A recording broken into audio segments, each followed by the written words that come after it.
Hello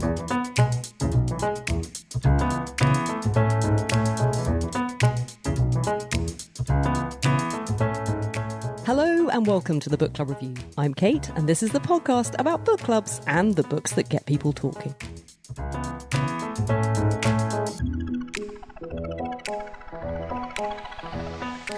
The film world has its Oscars, the music world the Grammys. For us readers, there is the Booker Prize, awarded annually since 1969. You join me and my guests, journalist Phil Chaffee, music industry data hound and Booker Prize completist Martin Vovk, and marketing and communications director, but far more importantly, Book Club Review co-founder Laura Potter, as we prepare for the award ceremony to play out live from Old Billingsgate, once a fish market, now an event space in the heart of the City of London. One interesting legacy from the fish market days is the word Billingsgate, which comes from the reputation of the fishmongers, who were known for their loud, raucous and often foul-mouthed banter. The Oxford English Dictionary defines Billingsgate to mean coarsely abusive language, vituperative talk, scurrility. However, while discussions can get heated, it's rare these days to hear much in the way of scurrility from the Booker judges. The closest we've come this year was Chair of the Judges Roddy Doyle's mild statement reported in The Times that of the 153 submitted novels, only 31 of them warranted further discussion, causing him some disappointment as he had signed up to read good books.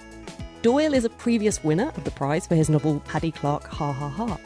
He's joined on the judging panel by Booker Prize longlisted novelist Ayobami Adebayo, award-winning actor, producer and publisher Sarah Jessica Parker, writer, broadcaster and literary critic Chris Power, and New York Times best-selling and Booker Prize longlisted author Kylie Reid.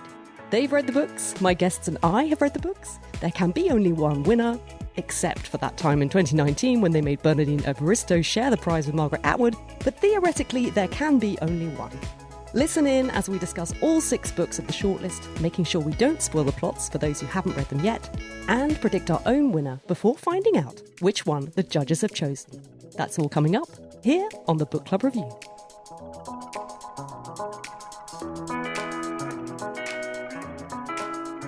Phil, Laura, Martin, thank you so much all for joining me. Great to be here. Thanks for having me. Lovely to be here. Very excited about this. It feels like a tradition at this point. Phil, it's great to have you back again with me after our long list episode in which we discussed the 7 books that didn't make the shortlist. You've read the whole book a dozen this year, 13 novels, which I think is the first time you've done that. Has it been a worthy investment of your reading time, do you think? Yeah, there's been some great reads. There's also nothing I was absolutely head over heels in love with, even through all the 13 or 14 books. Full stop? Full stop. Oh my goodness. We'll get there. Martin, I absolutely love talking Booker books with you because your prep is impeccable. You may not have done the whole long list this year, but you have read every single Booker winner from 1969, and you've written about them extensively in your blog On the Prize, which I have not looked at lately, as I didn't want to preempt what you're going to say about the shortlist today. I do know, however, your top-ranked book from all the winners is Lincoln in the Bardo by George Saunders, which you said was like no other Booker winner. Your entry goes on, "It was the only novel in the entire process that completely floored me. I didn't want to leave its perfectly constructed and entirely magical world." You've thought a lot about the prize as it's evolved over time. So what's your impression of the Booker Prize today and this year's shortlist? I was a huge fan of this year's shortlist. Sadly, there's no Lincoln on the Bardo in there at all. It's not quite at that level. But I read the full shortlist, and I think 5 of them would be up there in my top 20, 30 or so. So top half of the table. And then a couple on the long list that I tried that I'd also put very high up there as well. But nothing to quite get in the sort of top 5 territory. I think overall this year, it's my favourite shortlist of the last few years, I think. Despite no one single, I agree with Phil, on the shortlist, at least, there's none that I totally fell in love with, but there's a good 5 books that I really, really liked. And what do you think of the way the Booker is increasingly positioning itself as this kind of slightly glitzy, glamorous, it does feel a bit glamorous these days, right? What do you think about that in comparison to, you know, you really know the history of this prize? Yeah, I mean, going through it, obviously, when I was reading the winners, I obviously went through the history of the prize as well. And it's been funny looking at the evolution of it over the years from very much a backroom industry kind of event through the sort of advent of the big interest from the media side of things over the years. And it feels like I don't know quite how recently, but definitely the last few years, it's become the social media phenomenon as well. I think probably it wasn't really Bookstagram, but BookTok that's really brought this extra lens on everything and made it into this slightly glitzier thing. I think it's no bad thing, right? As long as it doesn't affect the quality of what appears on the list, I think it's nice that there's a wider conversation going on around it, and it can only be a good thing for books in general that it's getting in front of more people and hopefully more people are reading good stuff. Yeah, I love the way the book has positioned itself as a book club. Their tagline this year is fiction worth talking about.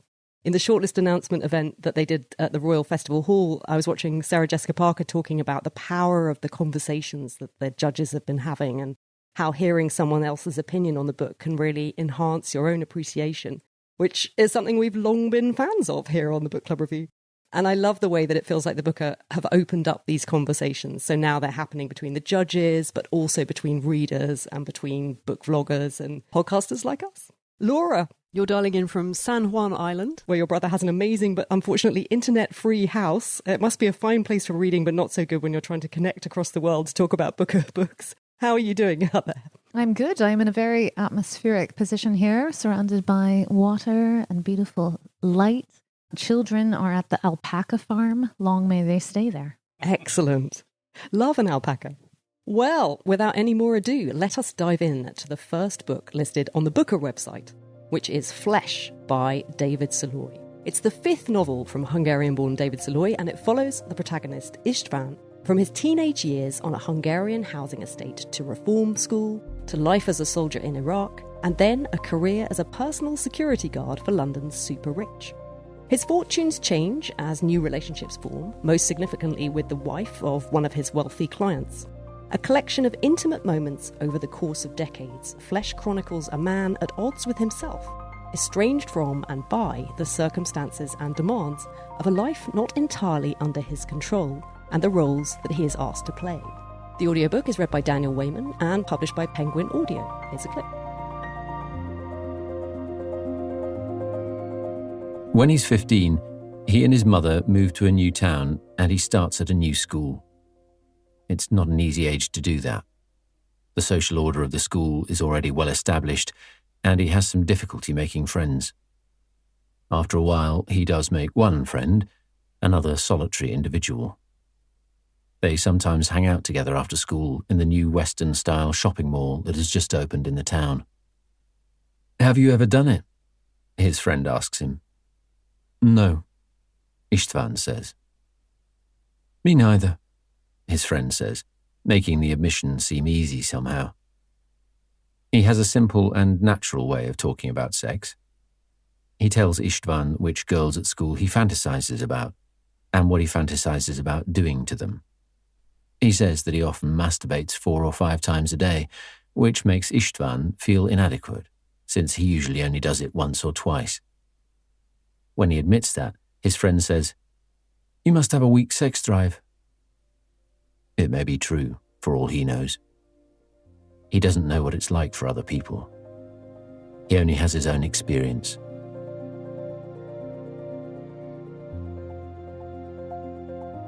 The Booker judges say using only the sparest of prose, this hypnotically tense and compelling book becomes an astonishingly moving portrait of a man's life. As that audio clip gives away, and also the title of the book, it's a book that's grounded in physicality. Phil, how did you get on with this one? I did not know what to make of it when I first read it. There's a long tradition of books that just follow the course of one person's life. It starts with him, he's a boy, right? It doesn't start with him as a baby, but then it follows his whole life. I thought there's some very pungent writing, some very pungent set pieces, really good descriptions of sex, I thought. Then I went, and because there was just so much praise for this, and other people were like, "Have you read other Szalay?" So I went back in 2016, he had a short list called All That Man Is. And that's a series of interlocking stories, each about a different European man, but it starts from a teenager and goes up in ages. Each chapter is different characters. And one of those chapters is basically this. It's a short version of this, where a lot of the London material and some of it's a Hungarian guy in London. It's very, very similar. And there's a bunch of other stuff that's taken. But that one has an exploration of male experience, modern male experience, and masculinity, and all of those things. I just thought was so much more interesting and kept my mind engaged.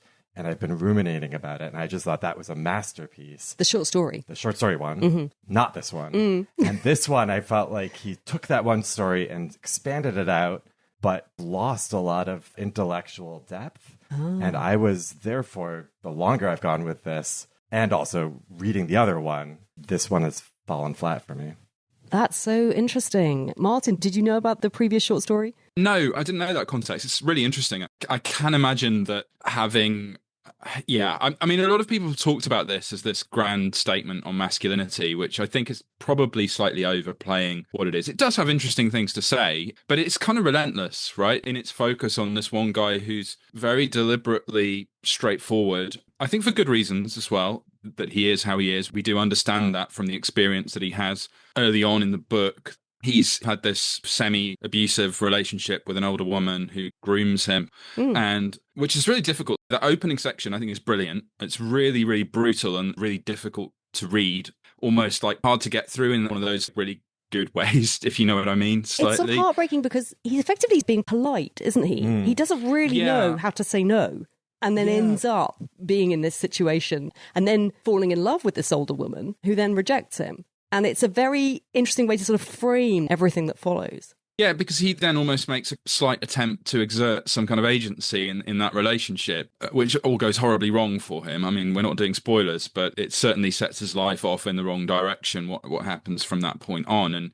you kind of feel that that's the instigator for why he is this fairly passive character that just lets what happens to him happen to him. That's almost like we've talked slightly about the almost subversive element to the story, which is quite interesting. Then it goes into what is a little bit more of a conventional rags to riches story.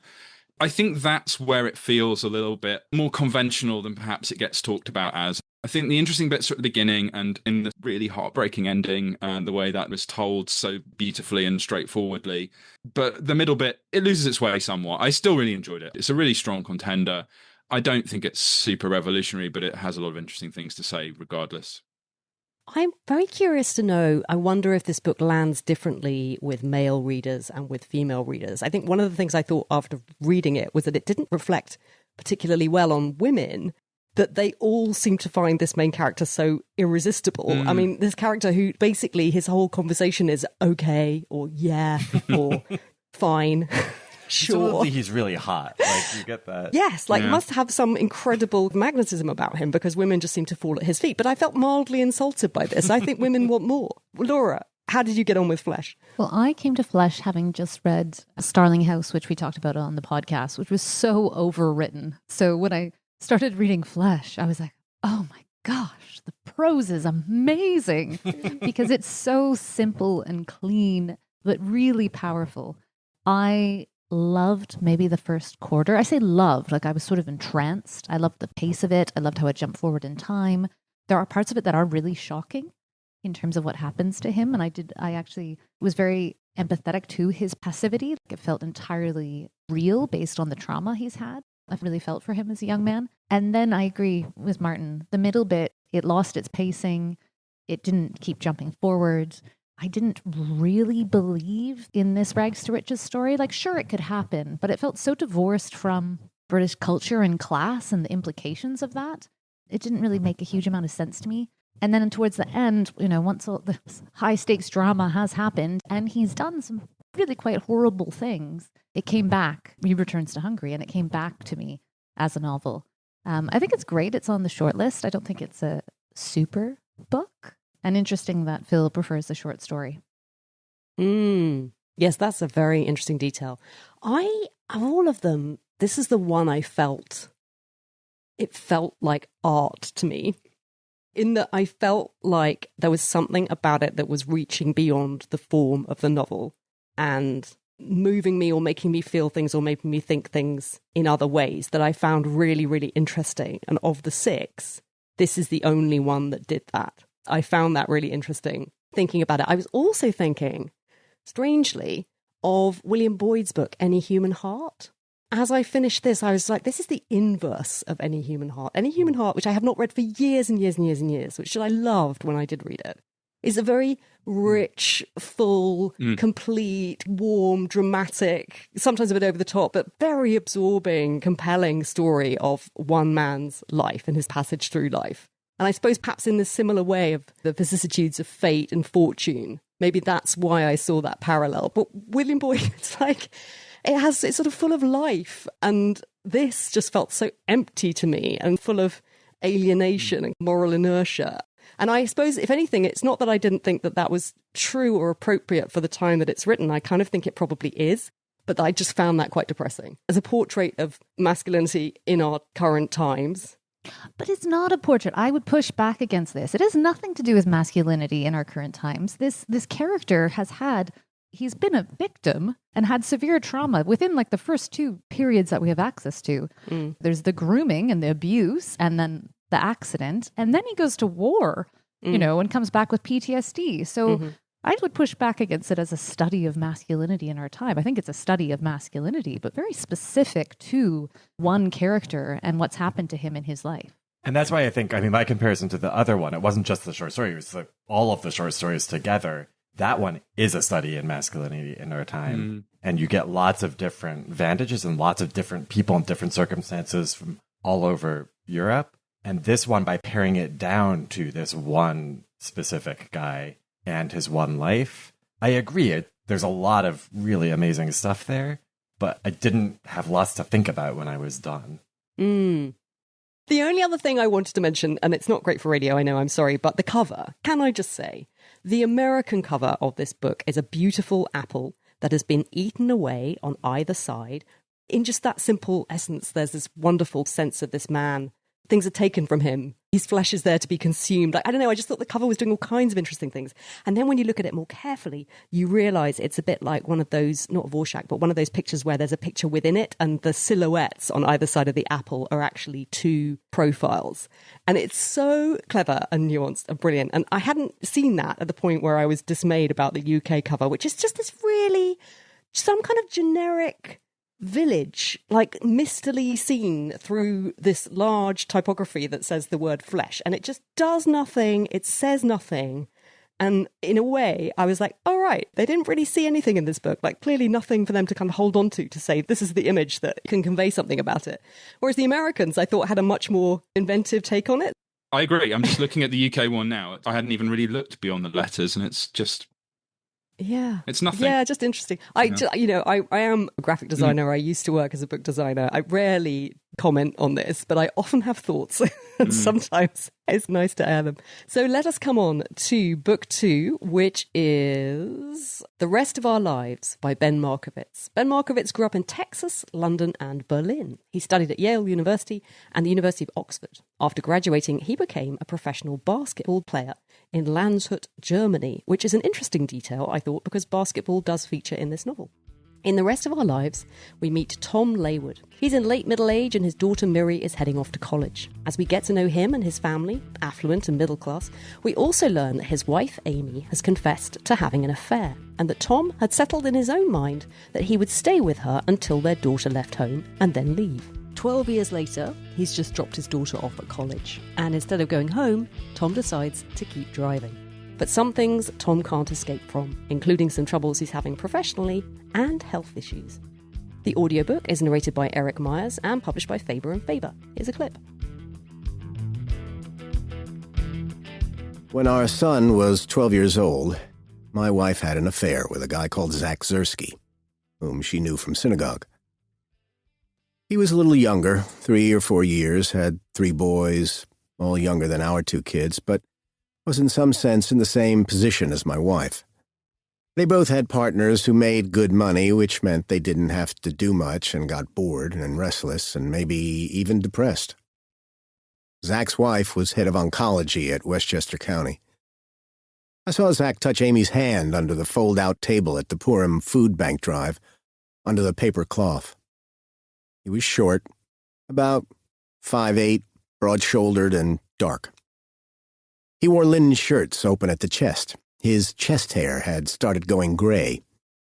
On Sundays, he played guitar for the kids at Temple Beth and taught them Jewish songs like Spin, Spin, Sevivon, very pro-Israel, in a tree-planting, happy-clappy way. He was the kind of guy who danced with all the old ladies and little pigtailed girls at a bar mitzvah, so he could also put his arm around the pretty mothers and nobody would complain. Even before I saw them holding hands, I didn't like him.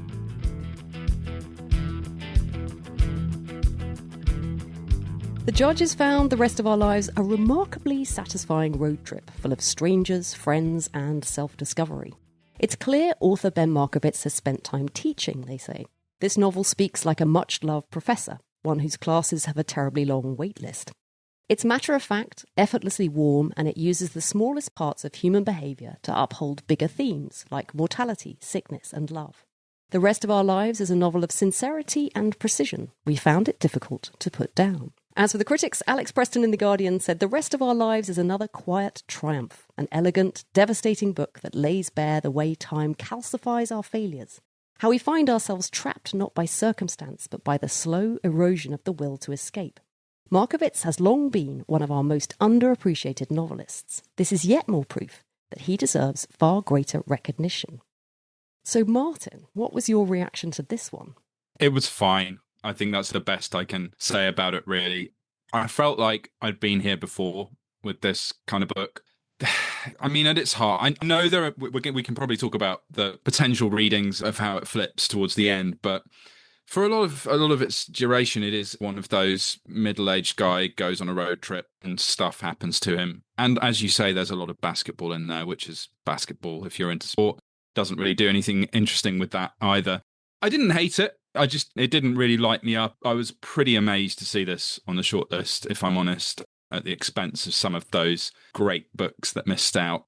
Well, one theory I have, because listeners can go back and listen to our long list episode for more of the discussion of this, but one theory I have is that this is a book that I think would resonate far more with American readers, perhaps, than it lands with British readers. Phil, what do you think about this one? I agree with basically everything Martin said. This book felt like the most conservative of all of the shortlist. It felt like you sort of know from the get-go, from the first page sets it up, and you can see what's coming. There were not a lot of surprises. With all of that said, I think he's a very good writer, and I believed in all of the characters. His experience with his wife, but also his son and his daughter, they felt three-dimensional. It was a fairly enjoyable read, despite the fact that it's a road trip. Listeners might know from the Carmageddon episode, I don't like cars, and I don't like spending time on fake cars and books either. But no, I thought it was fine. But yeah, I agree. It probably did not need to be on this short list. Laura, how much did you care about this protagonist? I mean, I cared. He's a likable, middle-aged guy.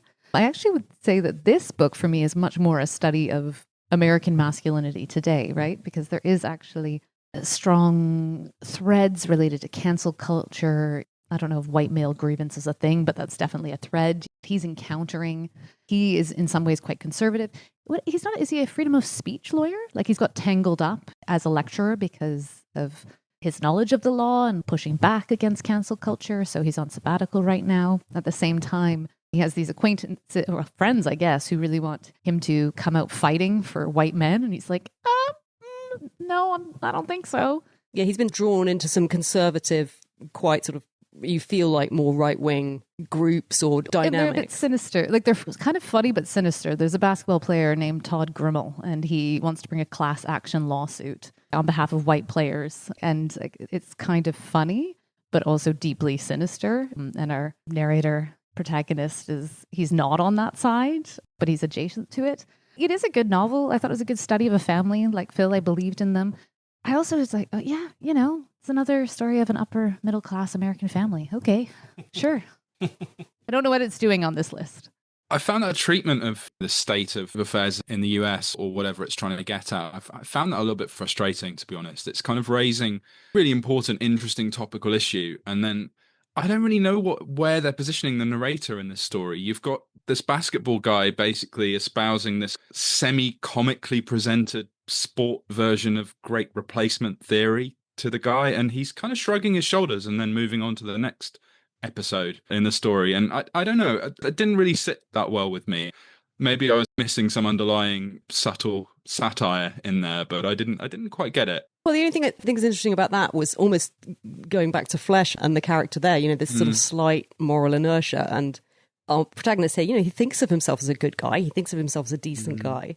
And yet when he's drawn into these situations, does he always do and say the right thing? And what even is that? So I think the frustration for me, I'm maybe the outlier because I really liked this. And I think part of the reason I enjoyed this so much is because I had read his previous book some years ago, which is called You Don't Have to Live Like This. And that I thought was such a good, interesting novel, basically about gentrification in Detroit, which seems to me such an interesting city to examine. And I thought he did it so brilliantly and charmingly, and it was full of ideas. It was really such an interesting book. And at the time, I was really, I can't quite remember why I read it, but I just randomly did, but I really enjoyed it. And I always was slightly surprised that there wasn't more conversation about it because I thought it was so good. So I was pleased when he popped up again. And I think the only thing, hand on heart, I did get drawn in. I did care about these characters. I did find it emotionally resonant. And I found the way that things turn out in the end to be incredibly emotionally affecting. And I think that's the thing that really leaves you with something. And that's the thing perhaps that is what has brought it to this position on the Booker shortlist. The only thing I would also have to acknowledge, hand on heart, is that my attention sharpened the most when our main character is talking about the book about pickup basketball that he really wants to write. He's got this idea, he's got this sort of dream that he's going to go around America and he's going to meet these guys courtside, he's going to start games, join in with people, and he's going to write about that and he's going to document that. And there's a little bit of this happens. He takes the odd photo, he has the odd conversation, he plays the odd game. And I wanted to read the book about pickup basketball so much. It was just like, I think that could be really good. And I was kind of then aware of the sharpening of my attention when it got to those bits and the way it kind of ebbed away slightly when we weren't talking about basketball. So, like I said, I feel I'm probably an outlier. I did like this, but yeah, I'd also have to admit, maybe it was not as compelling as it needed to be. You know what this book reminded me a lot of, but it's the male version, is O. William by Elizabeth Strout, which was shortlisted for the Booker a few years back. I mean, it's just kind of like a cozy examination of privileged American life. That was on the short list, but I'm like, is it an American thing? Are the American judges just being like, yes, we want to read about this? Because I don't. Feels very familiar and not that interesting. These are lived lives. They're not, it's like the only lives that we're interested in examining, the ones where there are these dramas or these problems or the stories about people overcoming enormous difficulties, or obviously those stories are incredibly interesting, but it's like, is there no place in the mix for a story about a kind of affluent white middle-class man? I mean, maybe there isn't. Maybe times have changed and actually no one really is interested in that. But there are a lot of people who fall into that category. They exist, they lead lives, they have their own personal dramas and challenges, and I don't know, I was interested. Well, I know, but for me it has nothing to do with gender. It's the cultural context. Because William, she's the female equivalent of Tom Layward. Yes, I'm on the back foot because I didn't read that before. Oh, did you not? I'm not really a fan. As Phil well knows, I'm not really a fan of Elizabeth Strout. It's a better comparison than the Guardian reader that called this a male version of All Fours, which is utterly ludicrous. I mean, the only there's a road trip Middle in age. it. Wow. I did at that point where he basically makes the decision to keep driving and he doesn't tell anyone where he's going, at which point you start thinking it's all a bit Miranda July. But I have to say the Miranda July was a lot more fun. That was quite a bit spicier, at least, let's say. So yeah. Over on Goodreads, the book averages 3.4 stars across 3,028 ratings. Jim Bobbs was a fan, giving it 5 stars, saying, I love this book. One of the most page-turning novels about family life that I've ever read. Markowits captures the precise timbre of fractured family relationships in which a couple starts to come to terms, sort of, with their long, tumultuous marriage and their children adjust to adult relationships with their parents. In some ways, I agree with the view that this is a male equivalent of Miranda July's stunning All Fours. But it's more than a breakdown and a road trip, which would be the equivalent in my view. It's an apt explanation of modern-day family life. For Dawn Marie, however, it was a disappointed 2 stars, an unremarkable novel about a late middle-aged white guy getting through life. It was somehow relaxing, annoying, and boring all at once. I thought a few times, well, if we're doing vacuous midlife road trips, give me Miranda July anytime. And so, next up is The Loneliness of Sonia and Sunny by Kiran Desai, who was born in New Delhi, India, educated in India, England and the United States, and now lives in New York. When Sonia and Sunny first glimpse each other on an overnight train, they are immediately captivated, yet also embarrassed by the fact that their grandparents had once tried to matchmake them, a clumsy meddling that only served to drive Sonia and Sunny apart. Sonia, an aspiring novelist who recently completed her studies in the snowy mountains of Vermont, has returned to her family in India, fearing she is haunted by a dark spell cast by an artist to whom she had once turned for intimacy and inspiration. Sunny, a struggling journalist resettled in New York City, is attempting to flee his imperious mother and the violence of his warring clan. Uncertain of their future, Sonia and Sunny embark on a search for happiness together as they confront the many alienations of our modern world. The audiobook is narrated by Sneha Marthan and published by Penguin Audio. Here's a clip. Long life, Meena, Manav wished his sister. It's been too long already, said Meena Foy. She wanted to tell her brother that she hoped the missionary couple would stop by, as they had last year, with cookies made with chocolate chips brought from Iowa. But then they may not remember it was her birthday, and she could not remind them. She was forbidden to make telephone calls on her own because they were a useless luxury. Dadaji discussed the rising value of one of his investments, and then at the end of the conversation, he inquired about the health of his daughter-in-law, Seher, and his granddaughter, Sonia. We are worried about Sonia, Manav answered. Sonia attended college in Vermont. She's fallen into a depression. She weeps on the telephone. Then when we call her back a day later, the same. But why? Asked Dadaji. She's been there 3 years already. Why is she suddenly crying? She says she's lonely. Judges said this novel about Indians in America becomes one about westernized Indians rediscovering their country, and in some ways a novel about the Indian novel's place in the world. Vast and immersive, the book enfolds a magical realist fable within a social novel within a love story. We love the way in which no detail, large or small, seems to escape Desai's attention. Every character in a huge cast feels fully realised, and the writing moves with consummate fluency between an array of modes: philosophical, comic, earnest, emotional, and uncanny. Alexandra Jacobs in the New York Times said, crowded but never claustrophobic, The Loneliness of Sonia and Sunny is among those most rarefied books. Better company than real-life people. Feel the tingle. Kiran Desai is a previous Booker Prize winner for her 2006 novel The Inheritance of Loss, which means I know you've read it, Martin.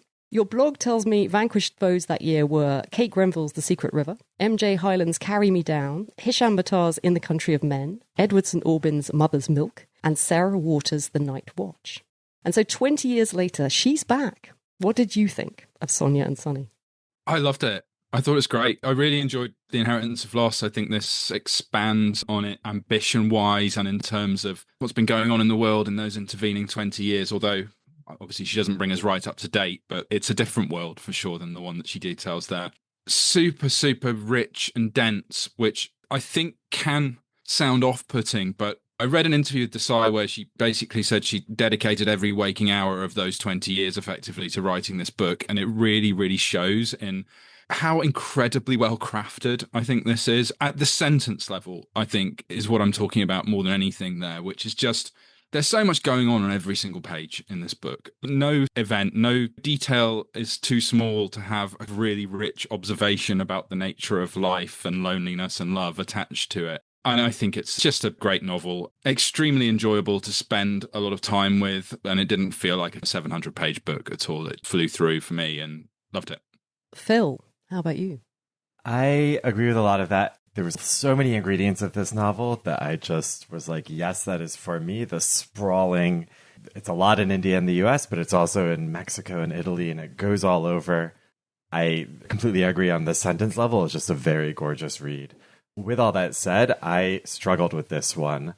There's a lot of frustration, particularly in the middle, with this superstructure romance plot that felt like a rom-com structurally and felt so predetermined that it diminished my pleasure. But for a romance plot, it's interesting that they actually are separated quite early on, and they spend vast chunks of that is true novel. And so towards the end, in the last quarter, I thought it started to do some more interesting things. My other frustration is these characters did not feel three-dimensional to me, and they did not jump off the page to me. And I ultimately just... There was some secondary characters, some of the parents, I thought, I do care about you. But Sunny and Sonia, I ultimately didn't really care. I was sort of hoping they'd end up lonely and die, like, alone, and that would be a bit more interesting. I found this disappointing because I had such high hopes. I mean, the other thing, it covers such a short period of time. And I realised quite early on, I kind of wanted I wanted the epic, I wanted the whole life. And you realise you're not going to get that. It's 2 years or something? It's not that much. It's probably 5 or 6 years. Mm-hmm. But yeah, it's not the 40 years it could be. Yeah. So you don't actually know how things turn out. That's true. It is quite the central plot is in some ways, I mean, if that was all there was, it could be told in a third of the length and probably be a much more effective romance, I guess, than that. It is quite an odd thing for her to have chosen to hang so many other things on.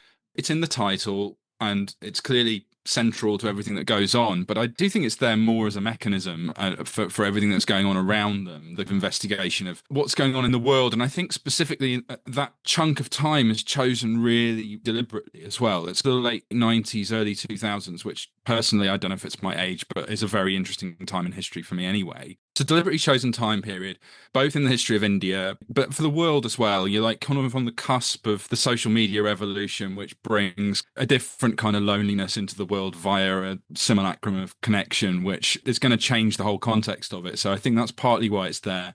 And then it's partly there because of like big events that happen, obviously, in 2001 that sort of change how these characters are able to freely move around the world in the semi-innocence that they were in before that point, I think. So it was interesting to both of those points being brought up. Like, the romance is an interesting thing to hook the book around. It doesn't really do much one way or another, but I think the time period being so tight is actually quite effective. Laura, did you manage to read any of this one?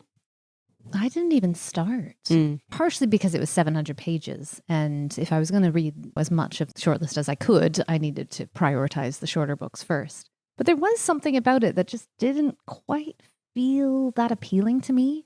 And it's interesting hearing from Phil and Martin, because it's also what I'm hearing from my mum, my friend Frances. So my mum read it all and was like, I'm not sure what the big deal is. And then Frances, who's in my book club, was like, I loved it. So it does feel like it's getting mixed reviews. I mean, I love a romance, and it sounds like it ends happily. So, I mean, in theory, it should be for me, but I don't know. This isn't making me feel like I need to go read it. I think if there's a romance here, it's the romance of writing. It's the relationship between an author and the book that she's writing. And that's explored in lots of different ways. And I think this idea of loneliness is explored beautifully. It's explored romantically. It's explored through family connections, and it's explored through this writer's desire to be free to write. And particularly also then there are these lovely references. You sense the areas where it's quite autobiographical, and also Kiran Desai's mother, Anita Desai, was famously shortlisted for the Booker, I think 3 times, but never won it. But there's also this one of my favourite characters in the book is Sonia's mother, who separates from her husband very unconventionally for a woman in this period, goes off to this house that she owns in the mountains, Cloud Cottage it's called, so that she can be free to just have the space and the time to write and think and do the things that she wants to do. And this is held up as one example of how to be in the book, and I love that. This is everything I wanted a novel to be. It's so rich. It's so full of beautiful lines. It's so full of wonderfully interesting thoughts about the world, about India's place within the world, about post-colonialism, about economics, about migration, about the fact that this generation of India's middle-class Indians are brought up to leave. They're taught English and they're expected to go abroad, but then the way that fractures society. I mean, it's just one tiny amount of the things that are in this book. Mm-hmm. I loved sinking into it, and I loved exploring all of that. I think the one thing I thought was, at one point, Sonia herself in the novel says, I'm trying to write a book, in fact, but I feel I am circling the story. I see a glimpse here and there, like a fin, a ripple, but I can't see the whole beast. I can't put the centre in the centre. I wonder if I will have to write all my stories to reveal it. So it even is a bit meta, because you feel like Desai is placing the conundrum that she herself is trying to resolve within the text. I don't think she did it, but it doesn't make me like the book any less for that. But I wonder whether that will count against it when it comes to which book should win. So such an interesting one, really a delight on so many levels. And Laura, I recommend giving it a try. I wouldn't want you to miss out on the reading experience. It's the most bookerish thing on here, I think. I think it's... Do you think? I thought do. Flesh I was think the most it's bookerish. Flesh. I don't know. Maybe recent bookerish. I think this has got its... There's this thread throughout the whole history of the story of India through the Booker Prize winners, which I think this really sits in. And even though maybe the previous entry in that story was Kiran Desai's last winner, I think it still takes that on a level in really interesting ways. I don't know. For me, I loved it so much. I think as a winner, it might almost be slightly disappointing because it would feel somewhat predictable, but I wouldn't be against it. Overall Goodreads, it averaged 3.9 stars over 3,284 ratings. For Judy, it was the book she had been waiting for. I love this novel with all my heart, mind and soul. It's been a long wait to get another novel from Kiran Desai, 20 years, in fact.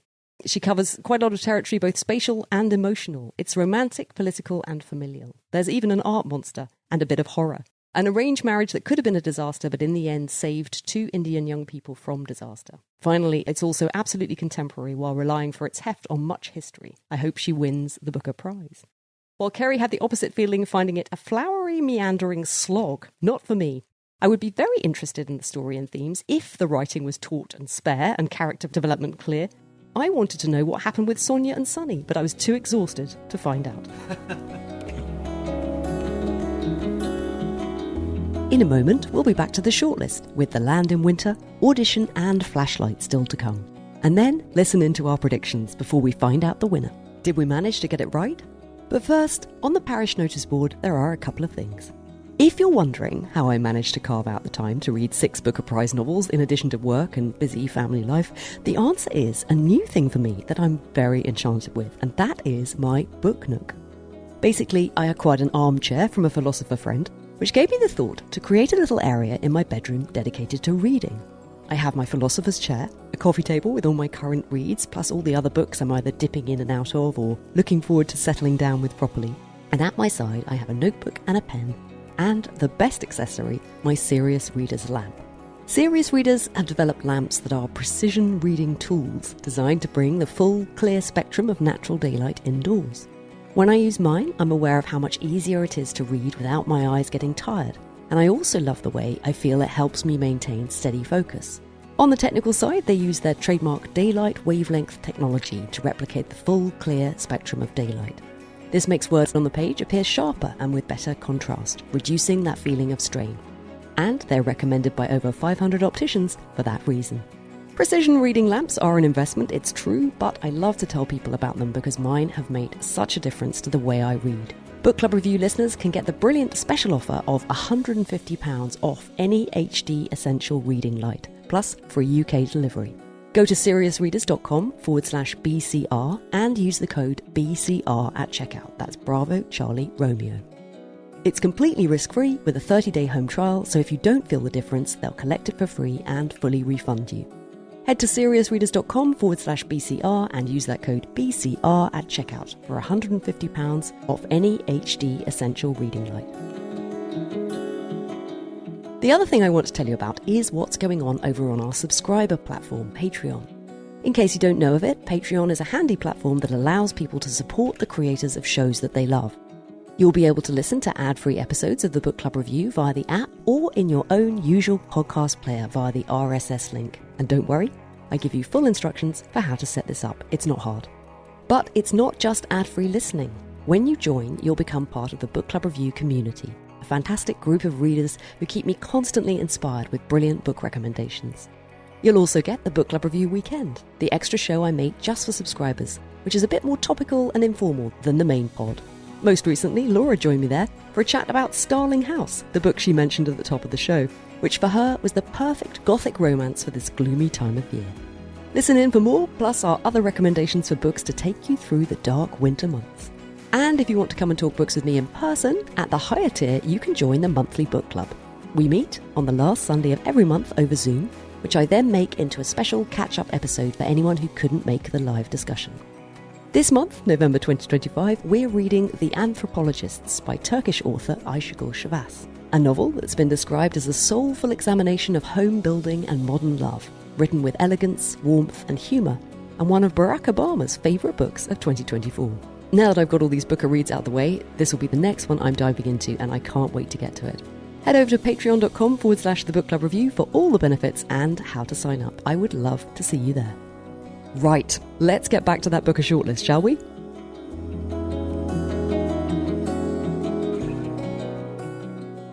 Next on our list is The Land in Winter by Andrew Miller. December 1962, the West Country. Local Dr. Eric Parry, mulling secrets, sets out on his rounds while his pregnant wife Irene sleeps on in the warmth of their cottage. Across the field, funny, troubled Rita Simmons is also asleep, her head full of images of a past life her husband Bill prefers to ignore. He's been up for hours tending to the needs of the small dairy farm where he hoped to create a new version of himself, a project that's already faltering. But when the ordinary cold of an English December gives way to violent blizzards, the two couples find their lives beginning to unravel. Andrew Miller is a British author who was born in Bristol and currently lives in Somerset. He's a keen sailor, has a black belt in Aikido, and plays the mandolin in a folk band. He's also the author of 9 other novels. The audiobook is read by Andrew Miller himself and published by Scepter. Here's a clip. He would play chess with whoever cared to sit down with him. Recently, he had been on the bench next to Martin in Mr. Hitchcock's woodwork class. They made toys, all sorts, wooden boats for boating ponds, pop guns, spinning tops. He had a flop of brown hair, a shy smile, though he looked at you clearly enough. He had once been caught singing, perfectly alone, in the shelter by the football pitch. Even the people who ran the place could see he deserved a future. So where was he? Beyond the ward was the washroom. Martin looked for him there among the dripping taps, the smell of wet towels. There were no night lights in the washroom, but light seeped in from a lamp outside one of the frosted windows. There was a tap hissing. He found it and held his fingers under a twist of water. On the shelf above was a squat glass bottle. He lifted it, shook it. Half full? He set it back on the shelf and turned off the tap. The cubicles were behind him, but he didn't bother to search them. Even when completely still, completely silent, a human being crackles like a radio mast, and he knew he was alone. The Booker judges say, in beautifully atmospheric prose, Andrew Miller brings suspense and mystery to this seemingly inconsequential chapter in British history. Lucy Scholes in the FT writes, "This is a quiet book about quiet lives, but the delicate attention Miller affords his characters' inner lives makes for incredibly satisfying reading." In his Booker interview, Miller says he thinks the best writing advice is to miss out the boring bits. Phil, do you think he managed to do that with The Land in Winter? I think so. I thought this was... I'm staring at the bad cover here. It's another one. I thought this was one of the more pleasurable, lush reads of the bunch. I thought it was very evocative of both the time and the place. Part of me wants to read it again over the winter holidays just because I can feel the wintriness and the people popping out at windows of farmhouses. And the characters, there's a sort of melodramatic forefront plot, but the characters all seem real. I haven't been thinking about it for months since, but while I was reading it, I thought this was a great pleasure, and I'm very happy it's on this list. Martin, it evokes a very specific time and place, a very particular English sensibility. How did you find it? I loved this one as well. This was the first one I picked up, I think, a long time ago now. But it absolutely landed with me at the time, and now I'm thinking maybe I underrated it. The more I think about it, the more I think I agree with everything Phil said. It's a beautiful book, beautifully written. But it's also got a lot of interesting, repressed darkness within it as well. I think it's a book that, on the surface, has got this snowy layer of British countryside coziness to it. Even if the domestic stories that it's telling are not without their darkness within them as well, I think there's also this notion that throughout the book, there's this recurring sense of repression of various types, people being locked away in dilapidated old buildings, mental institutions, that starts in that setting, comes back to another version of that later. And then throughout, you've got characters that are very much emblematic of the start of the swinging 60s in Rita and that sort of thing. But you've also got the very recent feeling shadow of the Second World War hanging over the whole thing as well. And those two things coming together, I thought, it makes a lot of sense. But seeing that in the early 60s rather than a late 40s or 50s set book, I think was particularly interesting. There's more to this book than is there on the surface, and I think that's what makes it really, really rewarding, even as, on a page-by-page level, it's just a joy to read. It's just super pleasurable and full of great characters. I mean, I didn't feel the same way about it, but it did win me over. I hated all the stuff about farming. I'm a farmer's daughter. I just know there's nothing romantic or interesting to me about farming, especially someone who's really forgotten about that. Not very good at it. You know, this character, he's bought this farm, but he doesn't really know what he's doing. I mean, he was doing all right, but and there's a lot about all of this. I was just like, oh God. Here, one more thing about the cows. And also then the emotional dynamics and the relationships. The main doctor sort of feels like the main character initially anyway. You're seeing things through his eyes and he's having an affair. And then there's this absolutely excruciating, I thought, sex scene that takes place as sort of a hedge in the countryside. Then I happened to be listening to it while I was doing some gardening myself outside. And it made me howl out loud because I thought it was so bad. But I did love the mood of it and the way it was so atmospheric. And I thought the way that the historical detail and the way that it evoked this time and this place was absolutely impeccable. And I found myself remembering things prompted by this, which are not my memories. They're my grandparents' generation's memories. My great-aunt Daphne loved a brandy and ginger. And this thing, here's how, people would say back then when they had a drink. She used to say that. And it's funny, it just brought these things back in a way that I really enjoyed and I thought was beautifully done. And there is a scene towards the end, which, without spoiling what actually happens, but which is so tender and so moving and such a loving act that takes place between two women that absolutely stole my heart. And that is the thing that I will remember. And so I loved it. I felt it really gave me something. And I always love it when books do that, you know, kind of expanded my heart a little bit. But it took me a while to come to that view of it. And there's a lot of stuff you have to get through before you get to the good bits. Yeah, it sounds like I might have repressed in my own memory some of the cows and bad sex parts of the book. I'll choose to remember the nice bits. Laura, did you read this one? No, I didn't read this one, but it is the one that Phil said he thought I would most like before I had got very far with the shortlist. And I do feel like I'm much more inclined to pick this up than The Loneliness of Sonia and Sonny. Certainly much shorter.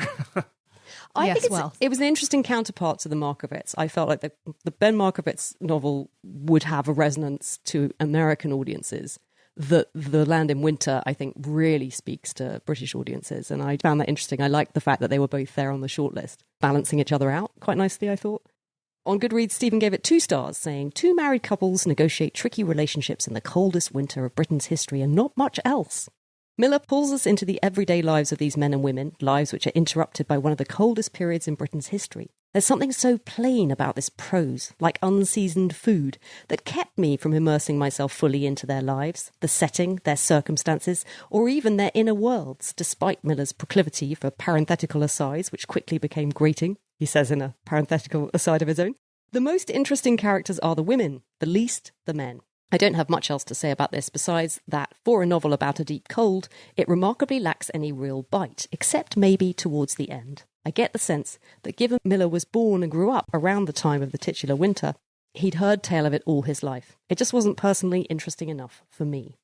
But Anita Pomerantz loved it. I found this book to be wonderful on many levels. Miller has an incredible command of his whole enterprise, the language, the characters, the atmosphere, all of it. Those who need an exciting plotline are probably going to be disappointed, but the characters were so well done and the writing so beautifully engaging, while not being excessive at all, I was enchanted. The ending was a bit heartbreaking, but consistent with the bleak, wintry atmosphere. Definitely looking forward to trying more from this author, and luckily for her, there are plenty more to choose from. So yeah, the cover, it does suffer, I think, because they've got this format for Andrew Miller's books, where they all have this image and then a circle in the centre, as if it's cut through, which it isn't, and then the type is behind, but it's sort of awkwardly jammed into this space, and it kind of works okay for the single word titles like Oxygen or Pure, but The Land in Winter, it just looks squashed in there, and it's very compromised. It just makes it look like an airport route, I think. Mm. And so we come on to Audition by Katie Kitamura. Two people meet for lunch in a Manhattan restaurant. She's an accomplished actress in rehearsals for an upcoming premiere. He's attractive, troubling, young enough to be her son. Who is he to her, and who is she to him? The audiobook is narrated by Tracy Kato Kiriyama and published by Penguin Audio. Here's a clip.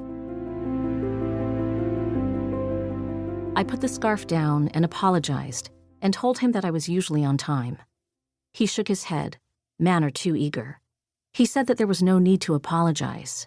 It was only because he was anxious. It was only because he'd been afraid that I would change my mind that he'd had such thoughts. Under ordinary circumstances, a 5-minute delay would pass unnoticed. He was himself often late.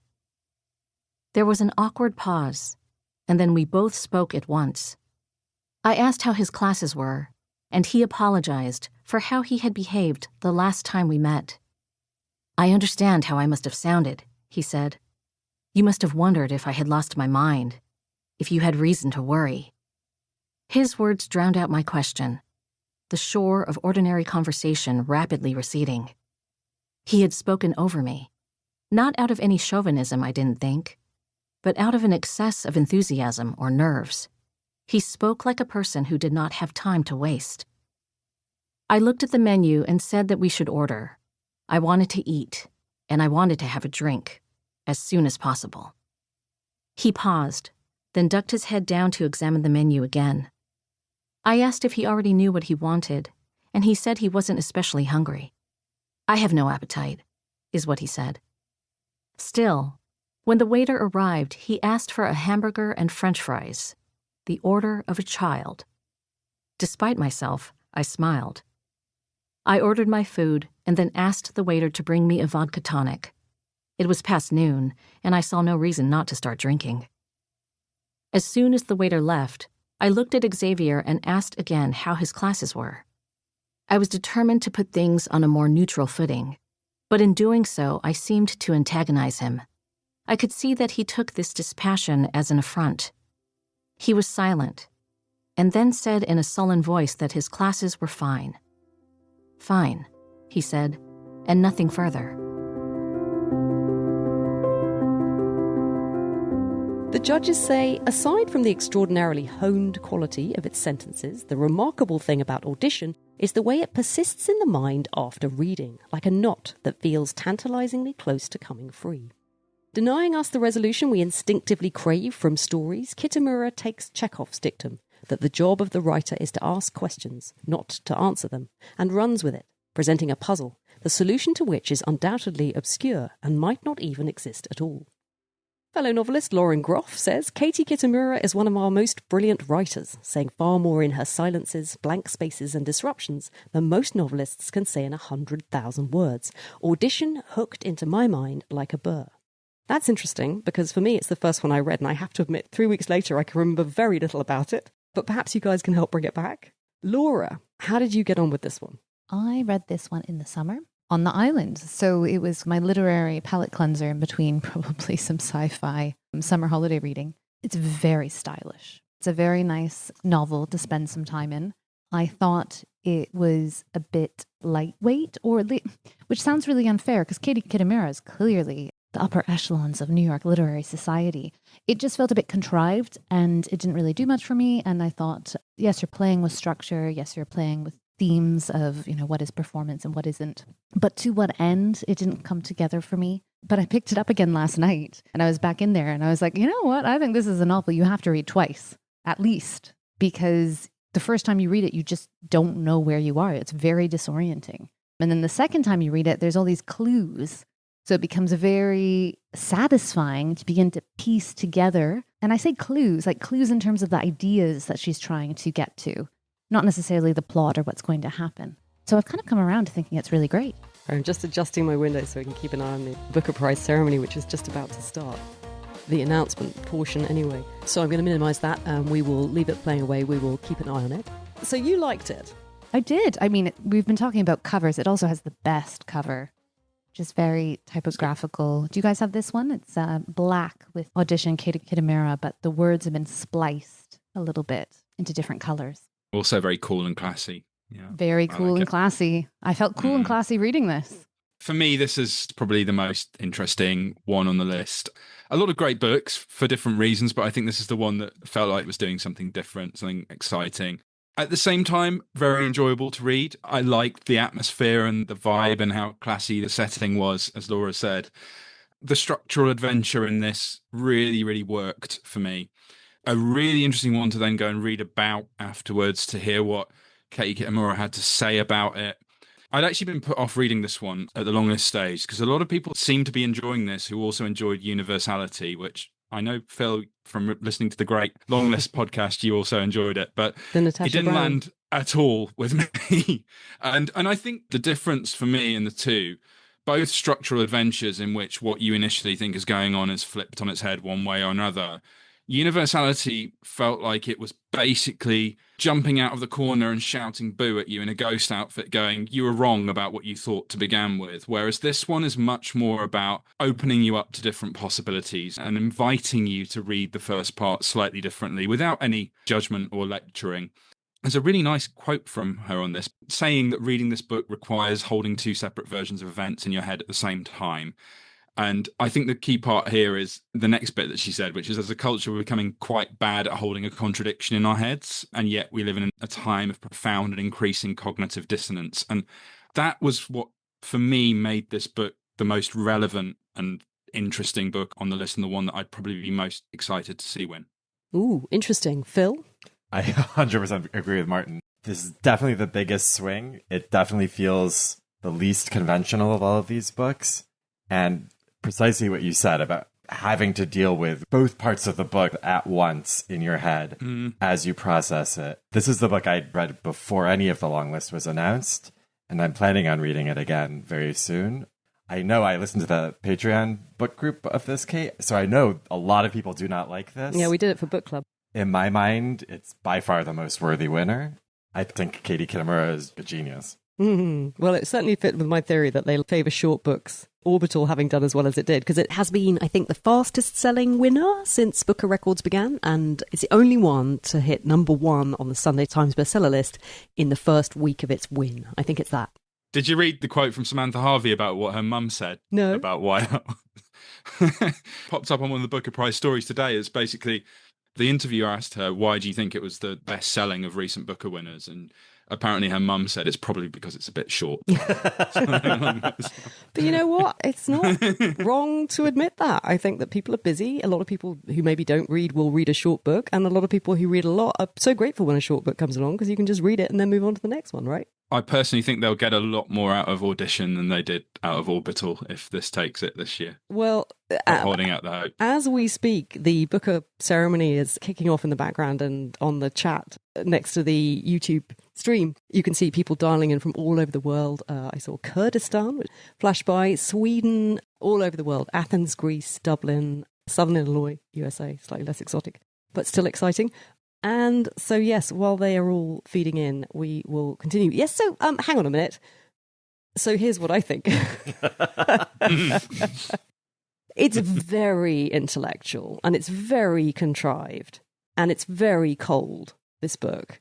And I think this is a writer's book. I think this is a book that other writers would like. No surprise to me, because 4 of the 5 Booker judges are writers. I also think Katie Kitamura is incredibly cool and stylish and glamorous, and who doesn't love that? To me, I feel like that inflects the way that people respond to her work in a way that I distrust. I myself think she's amazing. Just couldn't be happier than watching her talking from her beautiful Bitso-lined bookshelves behind her. But does that mean that her work is good? It's not automatic to me. And also, does the fact that I didn't quite understand it mean it's good? You're going to have to read it twice. Because I was put off by the fact that she's so stylish. I was put off by the fact that this would be a writer's book. The first time I read it, I was like, this is overhyped, this is overrated. But now I'm fully on board and I'm pleased that I get full approval. But if you go back and read it, and this is not as a writer, this is as an English student, but I'm like, there is so much in here. It is literature in like its true sense. It is very rich. It is very thoughtful. Yes, it's stylish, but there is a lot in there. And I think when people don't like it, it's because it's confusing and disorienting and for all sorts of good reasons. But I would encourage people to go back and piece through it. I also think one of the reasons I liked it so much was even at the height of the fusion, which is not quite magical realism, but it's sort of abandoned realism. Even at the height of that, I was attached enough to the characters and to the realism that I felt deeply discomfited in a way that there's other art that does that, where I just stop caring and I'm just like, okay, this is a dream sequence or whatever. And this book never had that for me, and it always felt visceral. Yeah, well, one of the things I think is interesting about it is that it feels very open to interpretation, and different people bring different things to it. I know that when I read it, I found myself thinking about this woman feeling like she can't quite trust her own version of events. She can't quite trust in the reality that she's trying to interpret around her. And to me, that felt very much like something that I would associate with perimenopause and hormonal changes that come with that. And it leaves you feeling like you can't quite trust yourself. So I read that into it, but I've had conversations with other people where, for example, one of our Patreon subscribers, Beck, was telling me she works with people suffering from dementia and how they experience the world, and the way that then the people around them have to adapt to the reality that those people are perceiving, so that everybody is performing something. Everyone is giving a different version of events. So, you know, what I loved it for was book club. I think it's a great book club book. I think it really unfolds through discussion. And while I haven't read it twice, I have gone back through it. So I don't know. I'm not sure whether reading it dutifully again, cover to cover, would really do it for me. It kind of reminded me a bit of that J.B. Priestley play, An Inspector Calls, at the end, where the scenery literally collapses on the stage. And I didn't like that. I hated that play when I saw it. And so I suppose for me, when it got to that point in the novel, I was just like, oh, God, you know, this. It's incredibly meta, and I kind of love that. And I don't feel like I read enough books that play with those wall-breaking conventions and things like that. You get it quite a lot in films. Walls to be broken. Quite literally in that case. Yeah. No, I thought all the stuff you said and it being a book club book makes a lot of sense. I think it's just a brilliant canvas for people to sort of start thinking about what is happening there. Is it one thing? Is it the other thing? Or is it all of these things and more together? And I think that's what's so good about it. I think you raise a valid point about, is this going to be the accessible populist read that everyone wants from the Booker sometimes, it seems, that's going to fly off the shelves? I don't know. As we've said, it's short, so maybe it still will, and I think it's not difficult within that. Even though it's challenging, it's not a difficult read. I will be surprised if it wins. It'd be a different book, especially the year after Orbital winning. I sort of feel like those would be two quite unconventional Booker books to win 2 years in a row, but who knows? I'd be so depressed if it wins. Our favourite Goodreads reviewer, Roman Clodia, gave it 4 stars, calling it a dizzying, disturbing piece of writing that is theoretically informed, but which also is self-referential enough to be able to stand alone. It deliberately destructs a linear storyline with 2 parts or acts that pull in different directions in terms of narrative logic, but which cohere in abstract and thematic ways. A riveting, hallucinogenic read that starts in one place and goes somewhere unexpected and extraordinary. One to read and put back onto the pile to read again. Rachel, however, felt differently, giving the book 2 stars. An interesting project, but this is exactly the type of solipsistic literary fiction that I'm sick to death of reading. I don't deny that it would probably be satisfying to puzzle over this book's structure, but I'm finding I just have no desire to do that. On to the next thing, she says. We are now watching The Compare, Samira Ahmed, who's presenting the programme for BBC's Front Row. She's going to do a little summary of the 6 novels, and I think we're working our way up. So stressful. Yes, I think we can do it. The final book is Flashlight by American author Susan Choi. One evening, 10-year-old Louisa and her father take a walk out on the breakwater. They are spending the summer in a coastal Japanese town, while her father, Cirque, a Korean émigré, completes an academic secondment from his American university. When Louisa wakes hours later, she has washed up on the beach, and her father is missing, probably drowned. The disappearance of Louisa's father shatters their small family unit. As Louisa and her American mother Anne return to the US, this traumatic event reverberates across time and space, and the mystery of what really happened to Cirque slowly unravels. Flashlight moves between the post-war Korean immigrant community in Japan to suburban America and the North Korean regime to tell the astonishing story of one family swept up in the tides of 20th century history. The audiobook is narrated by Enise Wong and published by Penguin Audio. Here's a clip. Apparently, her mother would have liked for Louisa to ask for a story or a kiss, as if Louisa were still 5 years old. Her mother never expressed this desire, but it was nakedly clear. such naked, wanting to be wanted, made Louisa's mother even more repellent. The door would click into its frame heavily. It was that kind of American door that Louisa had almost forgotten existed in the year she had lived someplace else. A door meant for closing. Louisa would lie in the dark, her unsparing mind tracking her mother's wheelchair down the hall and imagining hidden trapdoors hinging open beneath it.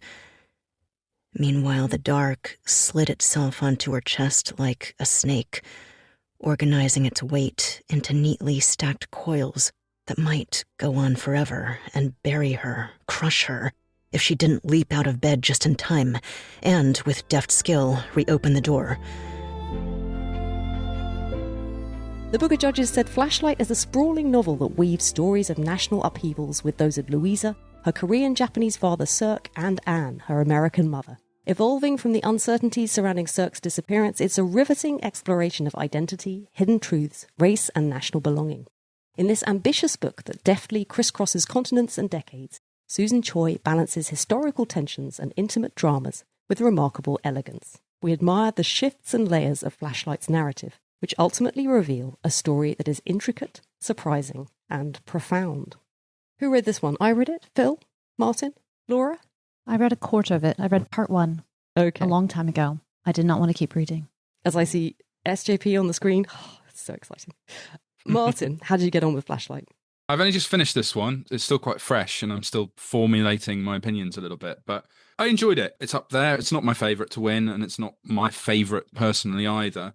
But I think it's got a lot going on in it again. There's a lot of different types of stories in here, I think some of which are more successful than others. Its best bits for me were among the best bits in terms of storytelling of the entire shortlist. The harrowing realism of some of them, I think, were incredible. I actually thought it started quite well as well. It made me want to carry on. But then I think there were bits where it lost its way over the way. There's a structural thing to this book where I think it needs to go away from its central theme and story. I'm trying not to give spoilers here again and then come back to them. And I think in that necessary bit, aspects of it lost me a little bit. And I didn't quite get on with some of the characters as much as I think it wanted me to.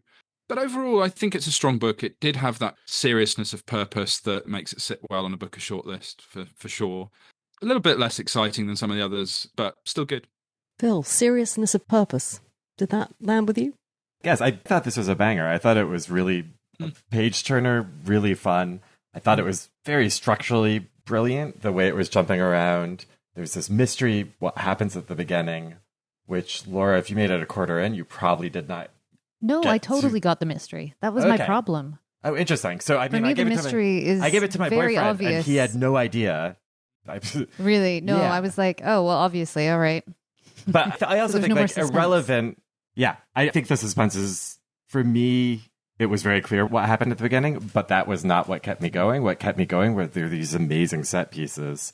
This scene in post-war Japan elementary school, the scene backpacking from France back to the UK. Do you remember that? Yes. It's great. And there's all of these great, vivid set pieces. I don't know. I just thought it was really fun, brilliant. This is probably the book I've recommended the most. Again, it's not my favorite of the bunch, and I don't even think it had to be on the shortlist, but I think it's a banger. I think it's a great book. Oh, I'm so relieved. I'm always incredibly disconcerted when I find myself on opposite sides of the table from Phil over something. I'm like, oh no. It is a really good read. It is a really good read overall. I think I'm splitting hairs over how it's not quite up there with This is a fantastic read. It's a fantastic read. It's so propulsive. It's so immersive. I cared so much about these characters, even at the same time as I was incredibly dismayed by the way they behaved and also the things that happened to them. I think she's got this incredible facility for evoking empathy and also who they are, the sense of place, how they came to be there, the things that made them the people that they were. There are so many interesting threads, and I really felt this was so accomplished. I thought she wove together the different strands of the story brilliantly. And I also think the other thing that perhaps affected the way that I responded to it was that I had read Barbara Demick's incredible book, Nothing to Envy, which is a non-fiction book. It won the Bailey Gifford, I think that's why I read it, about North Korea. years ago. And that is such an incredibly powerful read. Like, no one knows what life is like in North Korea. The only people that know are people who have escaped. And Barbara Denick sought them out and she heard their stories. She got them to tell her their stories. And so what this book is a series of these histories from these individuals about what life is like in that country. And it is absolutely horrific. It is hard to imagine. And so I've always been haunted by it. I don't think enough people know about it. And so I loved the way that I felt that she really honoured this subject and this story and the way that these lives are affected. And for me, it was such a good novel and it was so well written. It's sort of everything I want a novel to be. I don't know if it will win, but I certainly liked it very, very much. And it's probably the one I would say to people, if you read one, I would want them to read this one. There's an interesting thing that came up in the comments where people were saying if you'd read Pachinko by Min Jin Lee, that covers some similar territory.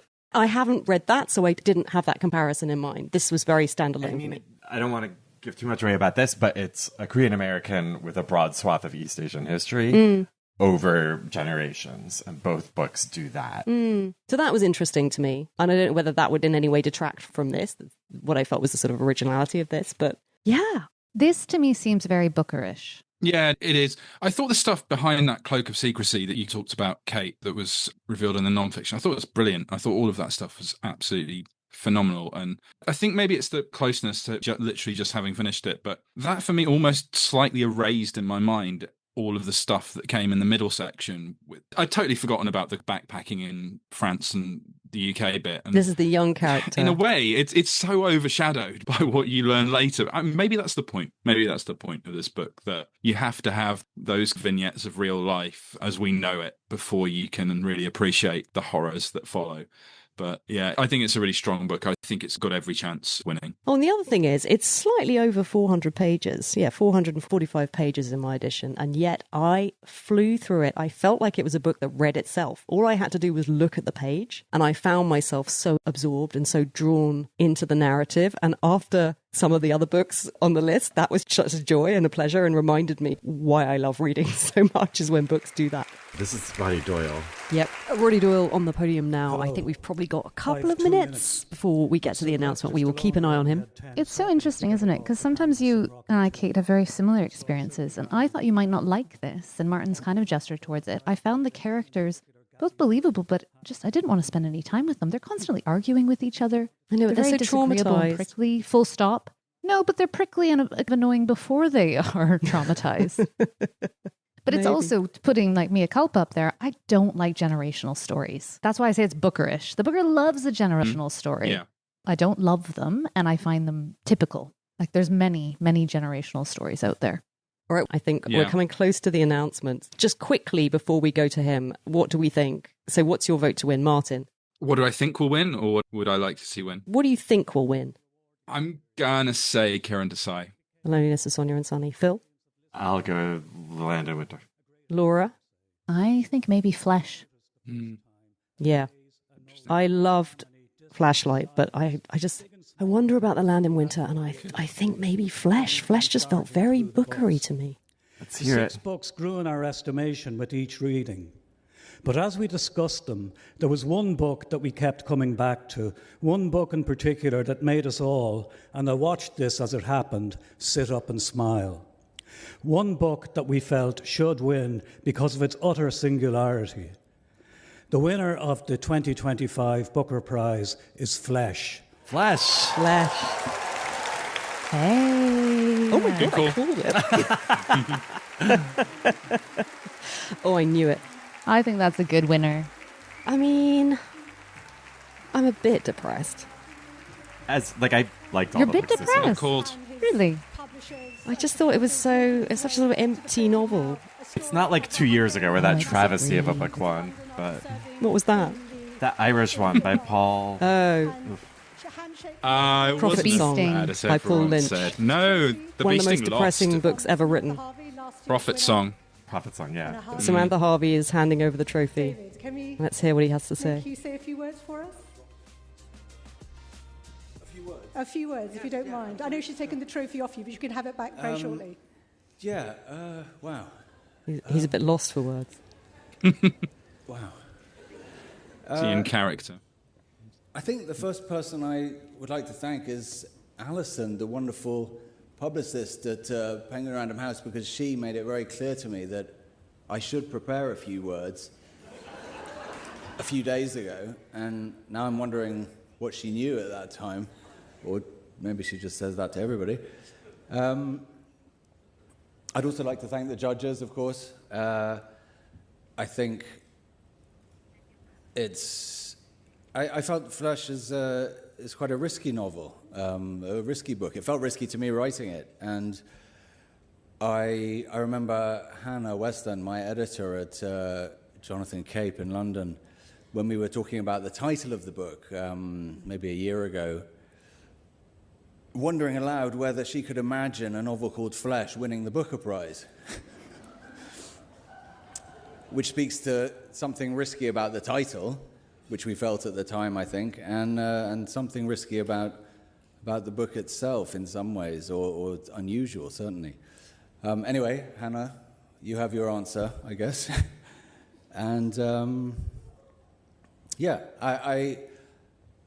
I think it's very important, this sense of risk, which I keep coming back to, and which was there throughout the process of writing the book for me, and throughout various discussions when we were editing the book and deciding on the title and stuff.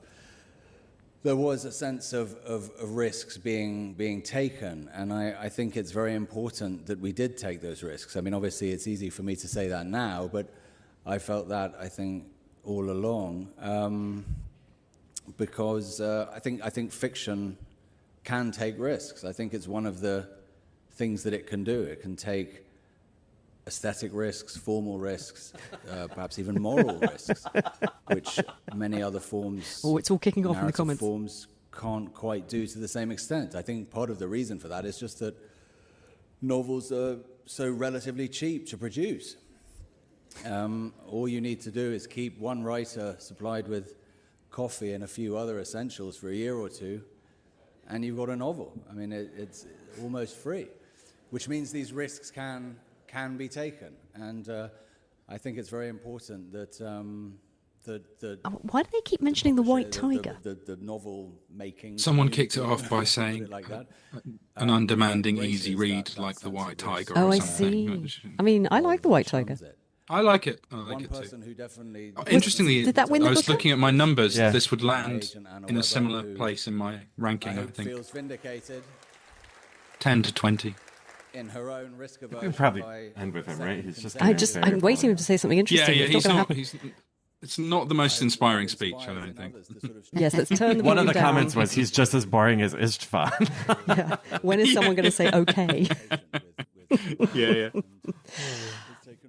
All right, hot takes, thoughts. Interesting. Did I say this earlier? I hope I did. I did feel there was something about that felt like art. So fine. Maybe that's what's been validated here. I think it's a worthy winner. There's a lot of books on this list that would have been worthy winners. I feel I see where they're coming from with this. Is there a nudge towards... There has been for, I think, a couple of decades at least, but a nudge towards things that feel contemporaneously relevant. But I don't know. I feel like there's other books in there that have more to say about things going on in the world right now. I'm not criticising at all. I think it's a really good book, really interesting book in its own way. And did we talk about it's a very propulsive read? I did find that. Yeah, I remember I had tried to read the Andrew Miller and I kept putting it down. And eventually I thought, okay, look, I'm just going to have to start with one that's a bit more, and I'd heard it was propulsive. And sure enough, it was. I absolutely flew through it, which is strange considering this main character is so blank. Not that much actually happens. So that was, I thought, interesting as well. Like he definitely has the capacity to hold your attention. Kate. So much happens. I suppose it's just that sense of him as quite a passive character, isn't it? Obviously, events happen around him, but that sense that he's not initiating things. He doesn't drive the action much throughout it, but there's quite a lot going on. I was only just thinking back to the stuff later on in the book about fatherhood, which I thought was quite interesting as well. I think it won because it feels fresh in comparison to the other books, maybe with the exception of Audition. The freshness of flesh. And I think the judges are looking to bring more variety. Yeah, I agree that and Audition were the freshest things on there, and I think maybe just that little bit more accessible than Audition. It's also, I think, I've seen a lot of writers really go crazy about this one. Just like Audition, I feel like it is a writer's book. Yes, that's interesting. After I finished it, I hadn't much enjoyed it, and I was still trying to figure out what I thought about it. And I listened to a really interesting edition of Radio 4's programme, A Good Read. And Harriet Gilbert had Colm Tóibín and Zadie Smith on talking about this book. And that discussion was absolutely fascinating. And what was so interesting was the way that these two writers responded to this book. And both of them thought it was extraordinary. They were so impressed by the way that he does the dialogue. Zadie Smith talked about such simplicity to it, seemingly. Like she said, I don't know how he's doing it. And she found that so fascinating. And I thought, yes, that's interesting. I'm not trying to pick apart the writing in that way. I wouldn't see that. But I could see if you tried to, yes, it's not obvious how he's doing it. And yet somehow that quality is there. So that was really interesting. I recommend to anyone interested to find out more. I could put the link to it in the show notes. That was a really, really interesting discussion. And it did then change my feelings about it quite a bit. He talked in his speech about risk-taking, and I do think the one risk-taking part about this, in terms of how accessible it is to everyone, is how challenging that introductory section is. Because I think if you do, there's a lot of rewarding stuff in there, but it's a tough read. Over on the comments, people are saying about how David Szalay looks a bit lost. I think people are a bit worried about him.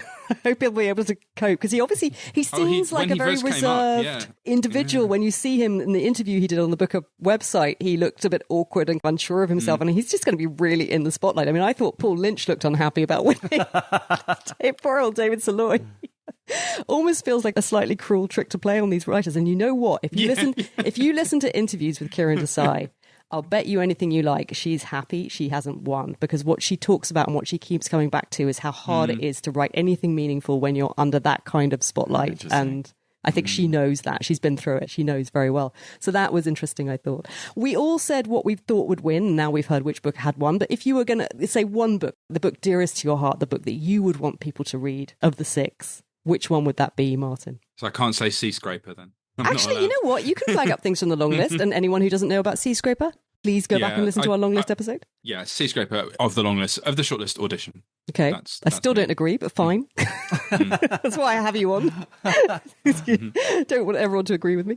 Phil? I would say, I mean, as I said, if I was giving this to a casual reader, it would be Flashlight. If it was voting on who in that shortlist should win, it would have been Audition. Audition, yeah. You wouldn't give Audition to a casual reader. They run for the hills. No, but my more literary friends have given it to, or I've recommended it to. I haven't given it to anybody.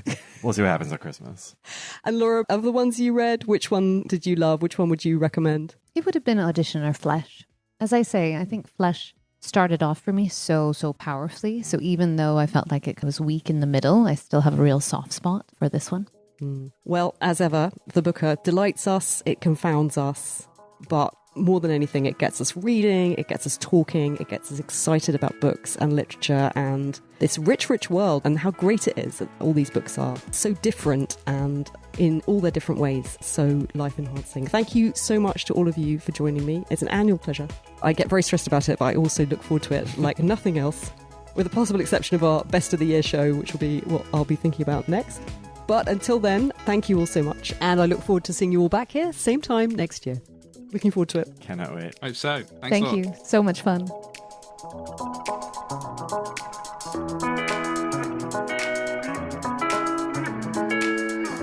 That's nearly it for this episode. Don't forget, you can sign up for ad-free episodes, the Book Club Review Weekend, our chat groups, read-alongs, and podcast book club over on Patreon.